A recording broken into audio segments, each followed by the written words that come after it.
74. En fait, c'est un album qui n'existe ni en streaming ni sur disque, mais uniquement sous forme d'installation musicale et visuelle.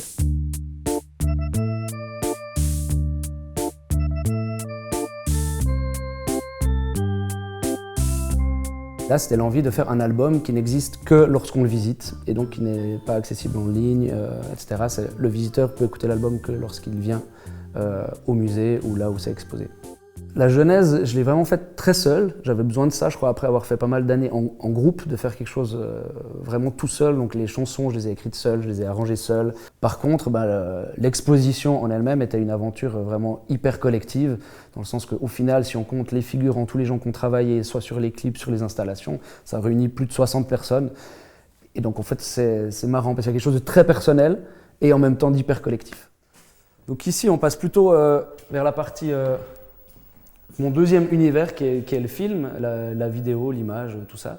Où en ce moment on est en train de préparer avec Laetitia un clip, on fait 2-3 tests avec des images sur des télévisions. Donc là ici on est plutôt dans le côté studio musique avec toutes sortes d'instruments plutôt électroniques, plutôt vieux et plutôt cheap. Comme par exemple ce synthétiseur qui est mon préféré parce qu'il fait des rythmes préenregistrés et des accords tout seul. À la base, je suis batteur et donc du coup, je gratouille un peu de guitare, mais les claviers, je ne sais pas vraiment bien en jouer. Mais en même temps, j'ai un amour en fait, pour les choses assez simples et minimalistes, donc en fait, ça se complète.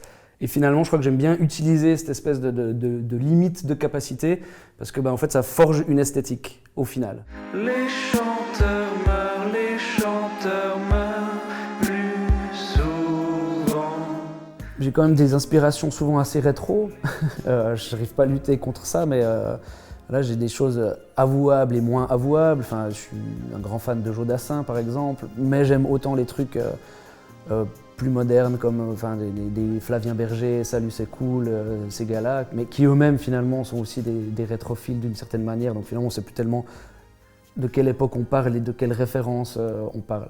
Et c'était ça aussi finalement en 74, il y a ce côté entre guillemets d'amener une espèce d'héritage de la culture populaire assez, on va dire, primitive, quoi, vraiment des chansons toutes simples, assez variétoches, et de les mettre dans un musée ou dans une galerie, ce qui peut être des fois perçu comme quelque chose d'un peu plus soit précieux, soit prétentieux, j'en sais rien, mais du coup je trouvais marrant d'amener cet univers-là ailleurs.